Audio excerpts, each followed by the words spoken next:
প্রতিদিন সম্মানিত মেহমান আমাদের কাছ থেকে বিদায় নিচ্ছে এক একদিন পরে।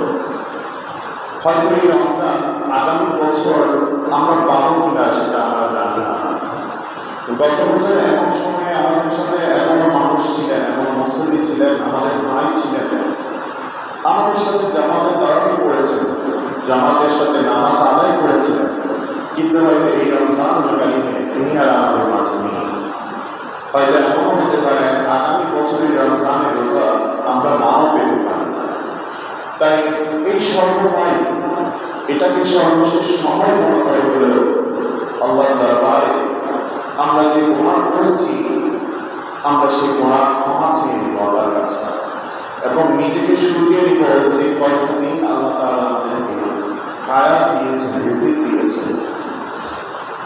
কারণ এই মৃত্যুটা সবকিছু আল্লাহ তাআলা আমাদেরকে জানান দিয়ে রেখেছেন, কিন্তু একমাত্র মৃত্যু কখন হবে, কখন মৃত্যু আসবে এটা কিন্তু আল্লাহ তাআলা গোপন রেখেছেন। সর্বময় সবকিছু আল্লাহ তাআলা অর্ধেক করে দিয়েছেন, কিন্তু একটা বিষয় গোপন রেখেছেন, সেটা হচ্ছে মৃত্যু। তাই আল্লাহ তাআলা বলছেন মৃত্যুটা এমনভাবে আমি গোপন রেখেছি এই জন্য যাতে তোমরা সর্বত্র মৃত্যুর কথাটাই ভাবো যে এই মুহূর্তে হয়তো আমার মৃত্যু হয়ে যেতে পারে। এই জিনিসটা স্মরণে রাখার জন্য আল্লাহ তাআলা এই মৃত্যুটাকে গোপন রেখেছেন। তো আল্লাহ তাআলা আমাদেরকে রমজান দিয়েছেন এই সম্মানিত মাস, আমরা এই সম্মানিত মেহমানকে যথাযোগ্য মর্যাদার সাথে আপ্যায়ন করবো, আমরা মেহমানদারি করবো। তো আল্লাহ তাআলা বলছেন সূরা ইমরানের 53 নম্বর আয়াতের মধ্যে, রব্বানা আমান্না বিমা আনজালতা ওয়াত্তাবা'না আর-রাসূলা ফাকতুবনা মা'আশ শাহিদিন। আমার আল্লাহ বলছেন রব্বানা, হে পালনকর্তা, অর্থাৎ আমরা যে কোনো কিছু দোয়া করব, যা কিছু চাইব সর্বদা আল্লাহ কেন্দ্রিক হওয়ার জন্য রব্বানা বলেছেন। আমান্না বিমা আনজালতা, তুমি যা নাযিল করেছো আমরা তাতে ঈমান এনেছি, অর্থাৎ আমরা ঈমান এনেছি। আলহামদুলিল্লাহ শুধু মুখে বললে হবে না, সেটা অন্তর থেকেও বিশ্বাস স্থাপন করতে হবে, অন্তর থেকেও মেনে নিতে হবে। মুখের মধ্যে সর্বদা মেনে নিতে চলবে না, সেটা মুখে মুখে থাকতে হবে না, সেটা অন্তর থেকে আসতে হবে, অন্তর থেকে মেনে নিতে হবে। ওয়াত্তাবা'না রাসূলা, এবং আমরা রাসূলের অনুসরণ করেছি। আমাদের আল্লাহ তাআলা আমাদেরকে বলছেন তোমরা যারা ঈমান এনেছো তোমাদেরকে আমি যা নাযিল করেছি এবং তোমাদেরকে তোমাদের লাইফ স্টাইল শেখানোর জন্য আমি নবী রাসূল পাঠিয়েছি, তোমরা তাদেরকে অনুসরণ করো যথাযোগ্যভাবে। তারা যে কাজটি নিষেধ করেছে সে কাজটি তোমরা করবে না, তারা যে কাজটি করেছে সেটা তোমরা সুন্নাহ হিসাবে নিবে, অর্থাৎ তোমাদের জীবনটা হতে হবে কোরআন এবং হাদিসের আলোকে। এরপর আল্লাহ বলছেন ফাকতুবনা মা'আশ শাহিদিন, তুমি আমাদেরকে সত্যের সাক্ষীদের অন্তর্ভুক্ত করে নাও। অর্থাৎ আল্লাহ কাছে ফরিয়াদ করেছেন যে তুমি আমাদেরকে যারা সত্যবাদী হয়েছে, যারা দিন কালেমা গ্রহণ করেছে, ইসলাম গ্রহণ করেছে, যাদেরকে তুমি সত্যবাদী হিসাবে গ্রহণ করে নিয়েছ, তাদের সঙ্গীদের তালিকার মধ্যে করে নাও। এই আয়াতে কারিমা মূলত হযরত ঈসা আলাইহিস সালামের যারা উম্মত হয়েছে তাদেরকে নিয়ে এই আয়াতে কারিমা আল্লাহ নাযিল করেছে। কিন্তু মুফাসসিরিনে কেরাম বলছেন এই আয়াতের মাধ্যমে আল্লাহ তাআলা উম্মতে মুহাম্মাদীদেরকে মেসেজ দিচ্ছেন যে তোমরা যা কিছু প্রার্থনা করবা আল্লাহর কাছে প্রার্থনা করবা, এবং আমি তোমাদেরকে যা নাযিল করেছি আসমানি কিতাব, যে সংবিধান সেই সংবিধানকে তোমরা মুখের মধ্যে আলহামদুলিল্লাহ সুবহানাল্লাহ বলে পড়াই দিবা না, সেটা তোমরা অন্তর থেকে মেনে নিতে হবে। এবং এটা শুধু অন্তর থেকে মেনে নিতে হবে না, সেটা অন্তর বাস্তবায়ন করতে হবে। এবং আমি যে তোমাদের জন্য রাসূল পাঠিয়েছি, সে রাসূলের যথাভাবে অনুসরণ করতে হবে তোমাদেরকে। এবং এরপর আল্লাহর কাছে প্রার্থনা করো, আল্লাহ আপনি আমাদেরকে সত্যবাদীদের সঙ্গী করে নাও, সাথী করে নাও। তো আল্লাহ তাআলা আমাদেরকে রমজানুল কারীমের ওসিলায় সত্যবাদী হিসাবে কবুল করুন। আমাদের ইসলামের অন্যতম একজন মহিষী নারী আমাদের আম্মা জান মা খাদিজাতুল কুবরা রাদিয়াল্লাহু তাআলা ছিলেন আমাদের নবীজির স্ত্রী। তিনি একজন মহিষী নারী, যিনি আমাদের নবীজির স্ত্রী ছিলেন। তিনি তার গর্ভে সন্তান এসেছিলেন হযরত মা ফাতেমাতুজ জাহরা রাদিয়াল্লাহু তাআলা। এই মা ফাতেমা রাদিয়াল্লাহু তাআলা জন্মগ্রহণ করেছিলেন আমার নবীজির নবুয়তের সম্ভবত 5 বছর পূর্বে। মা এই ফাতেমা শব্দের অর্থ হচ্ছে পৃথিবীর কারণ, অর্থাৎ ব্যবধানকারী। এই নামটা রাখার পেছনে আরেকটা কারণ হচ্ছে আল্লাহ তাআলা হযরত মা ফাতেমা রাদিয়াল্লাহু তাআলাকে জাহান্নাম থেকে পৃথক রেখেছেন বিদায়, তাই ওনার নাম এভাবে রেখেছেন। আরো একটা নাম রয়েছে বতুল, অর্থাৎ তিনি দুনিয়া নবী ছিলেন না বিদায় তাকে বতুল বলা হয়। হযরত মা ফাতেমা রাদিয়াল্লাহু তাআলা একদিন ঘরের মধ্যে ইফতার করতে বসলেন। হঠাৎ ওনার ঘরের সামনে ওই মুহূর্তে একজন ভিক্ষুক চলে আসলো, বলল, মা আমি তো উপবাস, আমাকে কিছু তুমি খাবার দান করো। তিনি ওই মুহূর্তে খাবার মুখে দিবেন, সেই মুহূর্তে ওই ভিক্ষুক আসলো, ওনার কাছ থেকে খাবার চাইল। তিনি দ্বিতীয়বার চিন্তা করলেন না যে উনি কি দিয়ে রোজা ভাঙবেন। তিনি সাথে সাথে ওই ভিক্ষুক মহিলাকে তিনি ইফতারের যে খাবার রয়েছে সে খাবার নিয়ে নিয়েছেন। ওনারা এমন প্রধান ছিলেন। এভাবে তিনি 3 দিন উপবাসও ছিলেন, খাবার দেওয়ার পর 3 দিন উপবাসও ছিলেন। সেজন্য আল্লাহ বলছেন, وَيُؤْثِرُونَ عَلَىٰ أَنفُسِهِمْ وَلَوْ كَانَ بِهِمْ خَصَاصَةٌ। আর তারা তাদেরকে নিজেদের উপর প্রায়োরিটি দেয় এবং নিজেরা অভাবগ্রস্ত হলেও, অর্থাৎ তারা তাদেরকে নিজেদের উপর প্রাধান্য দেয়। যারা গরিব লোক, যারা অসহায়, তাদেরকেই প্রাধান্য দেয়, যদিও সে নিজে অভাবগ্রস্ত হলেও। তাই এই যে মহিলা আমাদের দেশের মা বোনদের চাইলে ওনার আদর্শকে গ্রহণ করতে পারে, ওনার যে আদর্শ রয়েছে আদর্শ যদি গ্রহণ করে আমাদের দেশেও মা ফাতেমা জাহরা রাদিয়াল্লাহু তাআলার কত হয়তো মেয়ে জন্মগ্রহণ করবে, ইমাম হাসান হুসাইনের মতো সন্তান জন্মগ্রহণ করবে। গরিব মানুষ হলেও, দিনদার হলেও তিনি আল্লাহর কাছে প্রিয় ভাজন হয়। অর্থাৎ মানুষটা যদিও বা গরিব, কিন্তু সে যদি দিনদার হয়, পরহেজগার হয়, তাহলে সে আল্লাহর কাছে প্রিয় হয়। সেটা আমার নবীজি বলছেন, আল্লাহুম্মা আ'ইনি মিসকিনান ওয়া আমিতনি মিসকিনান ওয়াহশুরনি ফি যুমরাতি মাসাকিন ইয়াউমাল কিয়ামা। অর্থাৎ আমার নবীজি বলছেন, আমাকে মিসকিন হিসাবে জীবন দান করুন, আমাকে মিসকিন হিসাবে মৃত্যু দিন, এবং কিয়ামতের দিন আমাকে মিসকিনদের সাথে সমবেত করুন। অর্থাৎ আমার আসরটা মিসকিনদের সাথে করুন। আমার নবীজি যিনি জান্নাতের মালিক, দুজাহানের সরদার, তিনি আল্লাহর কাছে ফরিয়াদ করেছেন, আমাকে মিসকিন হিসাবে কবুল করুন, আমাকে মিসকিনদের মতো জীবন দান করুন, এবং কিয়ামতের দিন মিসকিনদের সাথে আমার হাসরটা করুন।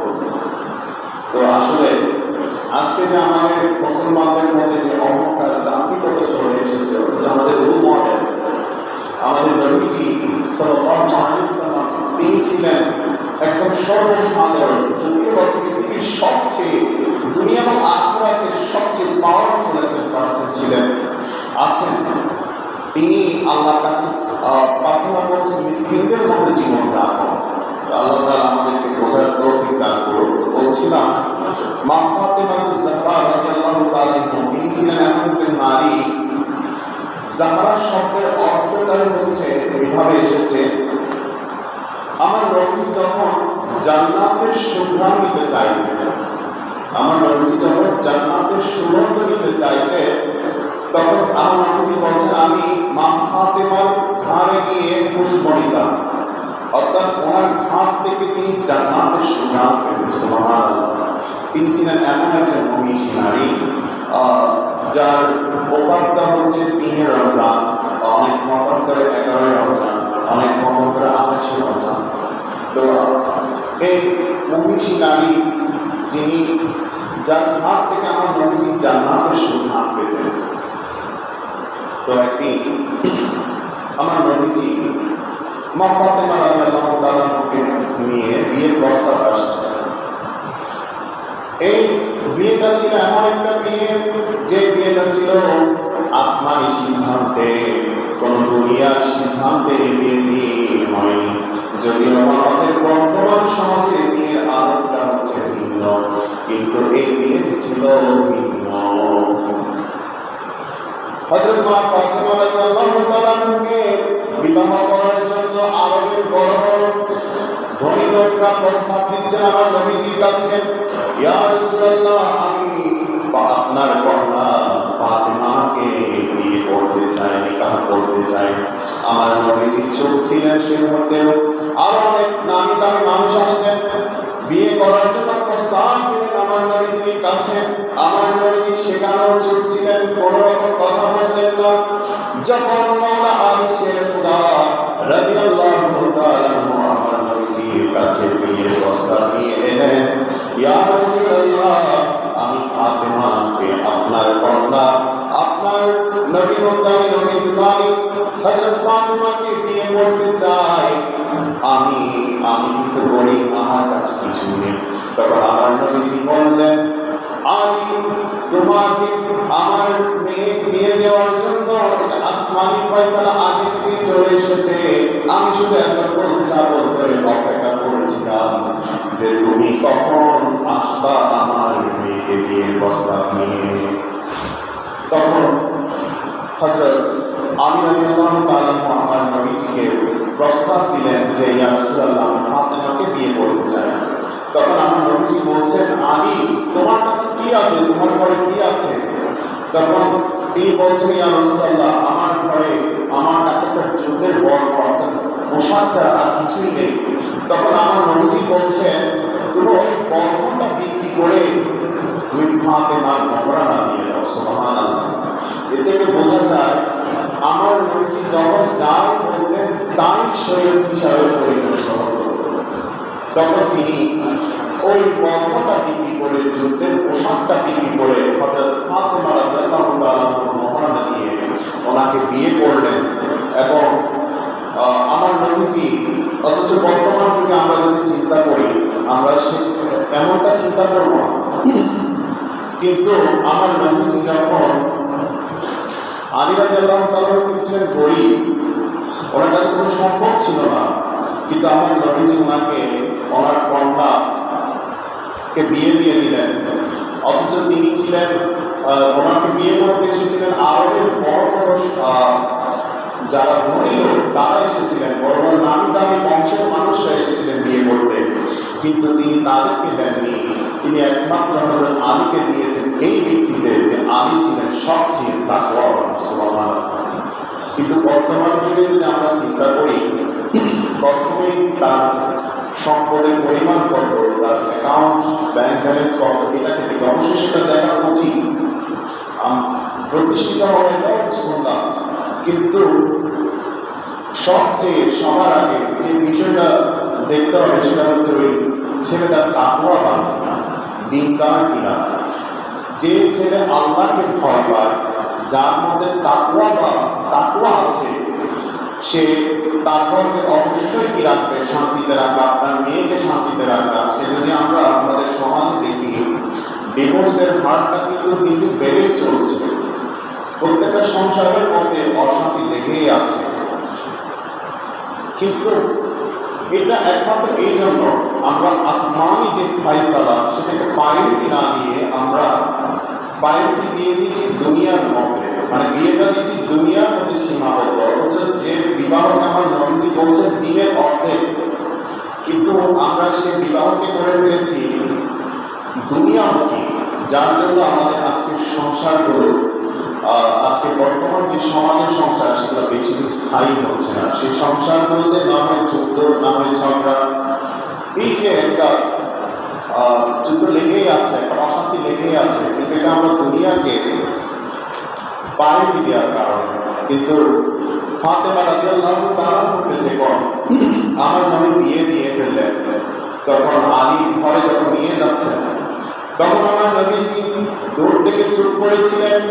দুনিয়ার সাধারণ মা বাবা যখন মেয়েকে বিয়ে দেওয়ার পর বিদায় দিয়ে দেয়, তখন আমার নবীজিও তার কন্যাকে বিদায় দিয়ে দিলেন এবং চোখের পানি ছাড়লেন আর আল্লাহর কাছে দোয়া করলেন, আল্লাহ তুমি তাদের সংসারের মধ্যে বরকত দাও।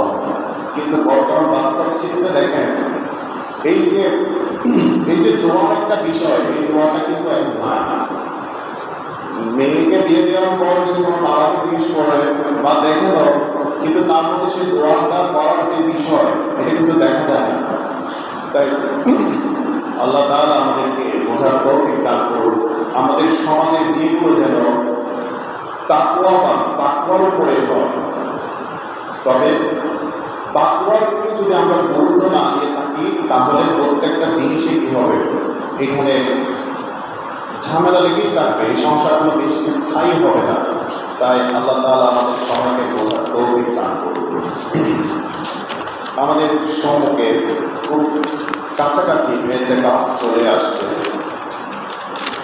ইতিকাফ সম্পর্কে আমার আল্লাহ বলছেন, সুম্মা আতিমুস সিয়ামা ইলাল লাইল, তোমরা রোজা সম্পূর্ণ করো রাত পর্যন্ত। ওয়ালা তুবাশিরুহুন্না ওয়া আনতুম আকিফুনা ফিল মাসাজিদ, আর তোমরা যখন মসজিদে ইতিকাফ থাকো, তখন তোমরা তোমাদের স্ত্রীদের সাথে মিলিত হও না। আল্লাহ তাআলা ইতিকাফ সম্পর্কে কোরআনে বলছেন যে ইতিকাফ তোমরা দিনে রোজা রাখো, রাতে কি মসজিদে অবস্থান করো। ইতিকাফ শব্দের অর্থ হচ্ছে বিচ্ছিন্ন থাকা, অবস্থান করা। শরীয়তের পরিভাষায় বলা হচ্ছে ছেলে কিংবা মেয়ে ব্যবসা বাণিজ্য সহ দুনিয়াবি যে সকল প্রকার কার্যকলাপ আছে, সেগুলো থেকে বিচ্ছিন্ন হয়ে শুধুমাত্র আল্লাহর সন্তুষ্টি ও আল্লাহকে রাজি করানোর লক্ষ্যে মসজিদ বা ঘরের নির্দিষ্ট একটা স্থানে অবস্থান করাকে ইতিকাফ বলে। যেটা 20 তারিখ সূর্যাস্তের পূর্বে চাঁদ উদয় হওয়া পর্যন্ত ইতিকাফ করা সুন্নতুল মুআক্কাদা আল কিফায়া। এই ইতিকাফ যদি গ্রাম বা মহল্লার কেউ ইতিকাফ না করে, অর্থাৎ একটা গ্রামের কেউ যদি ইতিকাফ না করে, তাহলে ওই মহল্লা কিংবা ওই গ্রামের সবাই গুনাহগার হয়ে যাবে। তাই আর মহিলাদের ক্ষেত্রে হচ্ছে ইতিকাফ করা, তারা ঘরের একটা নির্দিষ্ট স্থানের মধ্যে ইতিকাফ করবে, পরিবার থেকে আলাদা হয়ে। ইতিকাফ হচ্ছে 3 প্রকার। একটা হচ্ছে ওয়াজিব ইতিকাফ, যেটা মান্যতের মাধ্যমে হয়ে থাকে। আরেকটা হচ্ছে সুন্নতুল মুআক্কাদা আল কিফায়া, যেটা ইতিকাফ আমরা রমজানে করে থাকি। আরেকটা হচ্ছে মুস্তাহাব ইতিকাফ। তো ইতিকাফ করার জন্য কিছু নিয়ম রয়েছে। প্রথমে নিয়ত করা, এরপর এমন স্থানে ইতিকাফ করতে হবে যেখানে 5 ওয়াক্ত নামাজ জামাতের সাথে আদায় হয়ে থাকে। এরপর মুসলমান হওয়া, জ্ঞানবান অর্থাৎ আকেল জ্ঞান সম্পন্ন ব্যক্তি হতে হবে। এরপর জানাবা অর্থাৎ সমস্ত পাপাচার থেকে এবং হায়েস্ট নেফাস থেকে পবিত্র হতে হবে। তো ইতিকাফ থাকা অবস্থায় বেশি বেশি যে কাজগুলো আমাদের করতে হবে সেগুলো হচ্ছে বেশি বেশি তওবা করা, ইস্তেগফার করা, কোরআন তেলাওয়াত করা, আল্লাহর জিকির করা, নফল নামাজ এবং তাহাজ্জুদ নামাজ বেশি বেশি পড়া। হাদিস শরীফের মধ্যে আসছে ইয়াতিকুফুল আশরা লা ওয়াহিরা মিন রমাদান, অর্থাৎ রমজানের শেষ দিন ইতিকাফ করতেন আমাদের নবীজি এবং পরিবারকেও জানিয়ে দিতেন। কারণ রাসূলুল্লাহ ইযা দাখালাল আশর শাদ্দ মিজার, আমাদের নবীজি শেষ 10 দিন এলে ইবাদতের জন্য জোর প্রস্তুতি নিতেন। ওয়াহিয়া লাইলাতান ওয়া ইয়াযা আহলাহু, এবং রাত জেগে থাকতেন। শুধু নিজেরাই রাত জেগে থাকতেন তাই নয়, নিজের পরিবারকেও রাত জাগিয়ে রাখতেন ইবাদত বন্দেগী করার জন্য। তাই ইতিকাফ যারা থাকে তাদের জন্য ফজিলত হচ্ছে, অনেকগুলো ফজিলত রয়েছে ইতিকাফের। তার মধ্যে যিনি ইতিকাফ থাকবেন তিনি 2টি বড় হজের সওয়াব পাবেন এবং 2টি উমরা হজের কবুল হজের সওয়াব পাবেন। সুবহানাল্লাহ। এবং আরও একটা সবচেয়ে বড় ফজিলত হচ্ছে যিনি ইতিকাফ থাকবেন তিনি হবেন আল্লাহর মেহমান। তাহলে এই শেষ 10 দিন যে ব্যক্তিটা ইতিকাফ থাকবেন তিনি হয়ে যাবেন আল্লাহর মেহমান, এবং তিনি আল্লাহর কাছে যেই ইতিকাফ থাকা অবস্থায় যে দোয়াটা করবে আল্লাহ তাআলা সেই দোয়াটা কবুল করবেন। সুবহানাল্লাহ। তাহলে এই ইতিকাফ কিন্তু সাধারণ কোনো বিষয় নয়, এবং ইতিকাফ যিনি থাকবেন তার জন্য আরো সবচেয়ে বড় বিষয় হচ্ছে এই রমজানুল কারীমে আল্লাহ তাআলা আমাদেরকে একটা দিন দিয়েছেন, একটা রাত দিয়েছেন, যার সম্পর্কে কোরআনুল কারীমের মধ্যে একটা সূরা পর্যন্ত নাযিল হয়েছে, সূরা কদর। সেই কদরটা তিনি 21 রমজান থেকে 30 রমজান পর্যন্ত তালাশ করতে পারবেন, এবং তিনি সেই কদরের যে ফজিলত, যে স্বাদ তিনি সেটা গ্রহণ করতে পারবেন, যেটা ইতিকাফ ছাড়া অন্যান্য আমরা যারা আছি, ইতিকাফ যারা থাকবে না তারা কিন্তু সেটা হয়তো গ্রহণ নাও করতে পারবে। কিন্তু যিনি ইতিকাফ থাকবেন তিনি কিন্তু আল্লাহ যদি মেহেরবান করেন তিনি কিন্তু এই কদরের যে স্বাদ, কদরে যে আল্লাহ তাআলা আমাদের জন্য যে বরাদ্দ করেছেন, যে বাজেট করেছেন, তিনি সেটা গ্রহণ করতে পারবেন। তাই আমরা যারা আমাদের যুবক ভাইরা যারা আছেন, যাদের তেমন কোনো কাজ নেই, আমি আপনাদেরকে বলবো আপনারা এবার ইতিকাফ থাকার যদি নিয়ত করতে পারেন বেশি ভালো হবে। আপনাদের যাদের সুযোগ আছে ইতিকাফ থাকার চেষ্টা করবেন। আপনাদের জন্য একটা দাওয়াত রয়েছে।